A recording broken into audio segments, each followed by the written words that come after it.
কেউ যদি কারো মাধ্যমে সালাম পাঠায় বা বলে যে আপনাকে অমুকে সালাম দিছে, এর উত্তরটা কিভাবে দেব? আমরা কি বলবো যে ওয়ালাইকুম আসসালাম, নাকি উত্তরটা কিভাবে বলবো, যেটা হাজারো মানুষে ভুল করে? অবশ্যই আজকে ভিডিওটা শেয়ার করে দিবেন। আপনার শেয়ারের কারণে হাজারো মানুষ ভুল থেকে ফিরে আসবে ইনশাআল্লাহ।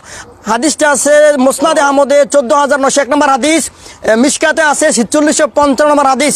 জনৈক সাহাবী বলেন যে আমার আব্বা আমাকে রাসূলুল্লাহ সাল্লাল্লাহু আলাইহি সাল্লামের নিকট পাঠালেন এবং বললেন তুমি যাও রাসূলুল্লাহ সাল্লাল্লাহু আলাইহি সাল্লামের কাছে বলবে যে আমার আব্বা আপনাকে সালাম দিছে। তো তিনি বলেন আমি রাসূলুল্লাহ সাল্লাল্লাহু আলাইহি সাল্লামের কাছে আসলাম এবং বললাম যে আল্লাহ রাসূল আমার আব্বা আপনাকে সালাম দিছে।